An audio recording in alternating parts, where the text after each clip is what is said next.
Hello everyone and welcome back to Lucky Loaders 15, where I'll be giving you 3 of my best bets for tomorrow's horse racing action. It's been a little bit of a while here on the channel since I last uploaded a video.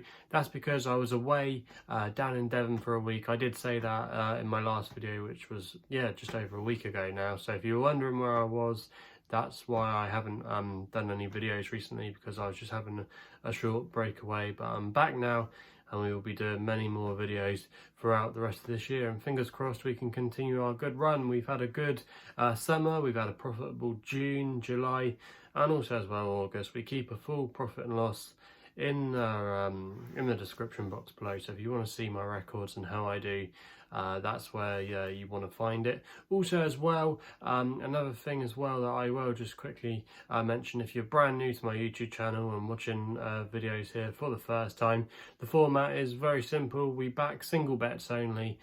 We'd normally do a nap, next best, a long shot, and also as well sometimes some extra tips if there's anything else that I fancy. But we've just got the 3 tips tomorrow, where we're going to be having a nap, next best, and long shot. So let's get right into the action, and we're going to be going to start with our long shot tomorrow at Bangor-On-Dee for the jumps card there in the 135. We're going with a horse here called Garo de Juilley for Paddy Brennan and Sophie Leach. Now you can currently back this horse at 11-1 with William Hill. That was the correct price at the time of recording, which is just about around about 4:45 on Monday evening. You can get 4 places with William Hill as well. Now this horse, like I said, is trained by Sophie Leach, and she's been going along all right recently. Now, she actually hasn't been having too many runners over in England. She's actually been sending a lot of them to France, and I think she's got a satellite yard going on over there now. It's all to do with the prize money. You might have seen a couple of weeks ago her partner Christian Leach gave an interview in Sky Sports Racing, and he's quite vocal on Twitter about the prize money and just how it's so much better for the French game. And and he's been sending horses over there. And this Garo de Juilley had an outing recently to Auteuil, where he finished 8th in a grade 2. He obviously found that too warm, and running back in a handicap tomorrow, he's definitely a classy individual, and he's probably got pretty much some of the best form on offer in the race if you go back for his career. The last time he actually won, he won a grade 3 handicap at Chepstow, which is always a race that normally works out well at the start of what we would say is the proper national hunt horses. It's on the Persian War weekend. He won the silver trophy there off a mark £3 higher. That was off a mark of 134. He's running off tomorrow 131, and I think that's a dangerous mark for him. And if you go back through some of his form earlier in the year, he finished 4th behind Simply the Bets on Cheltenham Trials Day. Even though yes, he was well beaten, that form did turn out to be pretty hot in the end, with Simply Bets going on to win at the Cheltenham Festival. So if he's anywhere near that level, he should beat a lot of it. He should be able to beat a lot of these horses. He used to be with Paul Nicholls as well, and he probably was never top class with Nicholls, but Sophie Leach has still been able to find a little bit of class out of him and had some good days with him. And I think this is a winnable race tomorrow. There could be a bit of rain around. There's meant to be some rain coming into England overnight, and it's moving northwards. And Bangor-On-Dee, if you don't know where it is, it's towards getting up in the north of England. For some people that live in Yorkshire, they say, no, that's not north. But for me, I'm in Hampshire, so anything above us is north. Garo de Juilley, if the rain does come, he does mind a little bit of testing ground. He's run okay in the past, so he'll probably be able to handle it better than most.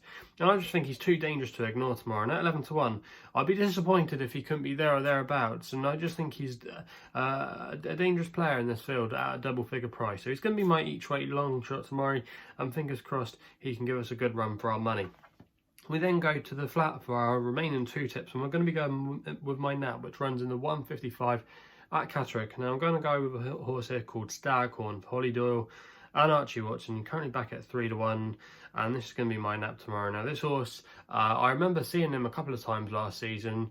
I remember he ran a good race at Bath behind Midnight's Legacy. That form worked out really well. He finished 3rd as well at Goodwood behind Khalifa Stat, who obviously went on to finish 2nd in the Derby, you know, so he had some strong form lines as a juvenile. He ran on soft ground as well, and again, the rain should be getting into Catterick tomorrow. I believe it's actually described as soft already this evening, so I don't think the ground will be an issue for him. And he's a horse that has already shown an attitude for staying distances already so far this season. He absolutely routed the field at Goodwood in a race that worked out really well, and he suggested that he could definitely be a horse to follow. But ever since then, he's been a little bit disappointing. He did finish third at Ascot, where things I just don't think went his way that day, and it was a bit of a bizarre race. But he was a little bit better, I thought, last time than the bare result suggested at Sandown, where the form has worked out quite well, because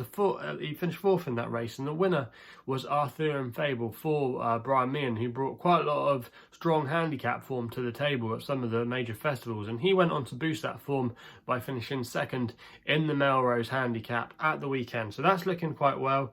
Also as well, Indigo Lake in there for John Gosden as well. You might know him as the ITV racing foal that they started following as a foal when they got their the TV deal back in 2017. They followed his career, and Indigo Lake, he was just denied at Newmarket last weekend, so he's got a lot of good form going for him, Staghorn, and in this race off a mark of 81 with the 3-year-old allowance, I think the sharp track at Catterick could really suit him, you know, and if he can get in a good position, maybe towards the front from Holly Doyle, I think she might be able to dictate, and I just think he's a dangerous player and shouldn't be ignored in this field tomorrow. And I think at his current price of 3-1, that does represent a bit of value, and if he is well fancied in the market tomorrow, I could see him going off a lot shorter than this, possibly shorter than 2-1. He could maybe go off 15.08, 7-4, maybe that kind of price if the market vibes are strong for him. So Staghorn for me, he's going to be my nap tomorrow, and I'll be disappointed if he couldn't go quite close for us. We then go with our last nap tip, which runs in the 255 at Catterick, with my next best with a horse called Golden Hind for Daniel Tudhope and David O'Meara. You can currently back this horse at 5-1. Now, loads of people can say David O'Meara is in really good form at the moment, but he's actually not in that great form. He's had 3 winners from his last 62 runs in the last fortnight, but if you go before that, he was in really good form. But I think this horse, Golden Hind, in this race tomorrow, is definitely the one that makes the most appeal. And at a price at 5-1, I think that's a bit of value there. I'll be expecting this horse to nearly fight it out for favouritism tomorrow. Now, this horse has been dropped a couple of pounds for her 4th place effort at York, where she was beaten, but the form of the race has worked out quite well, because you had the winner, Ward Scheme, finished second in a listed race at Salisbury a couple of weeks ago behind Sir Mark Prescott's filly, and she went on to finish second in the Yorkshire Oaks, so that form was boosted. And then the 5th place horse in this race at York that I'm talking about, Bolin Joan, went on to win her next 2 starts. Now, she's going to be running in a lower grade tomorrow, and she's going to be able to get the 3-year-old allowance, and I think going on a surface that's got a bit more ease in the ground will definitely help her. She finished second here, I believe, as a juvenile on soft ground, so that shouldn't be a problem. She was just narrowly beaten that day.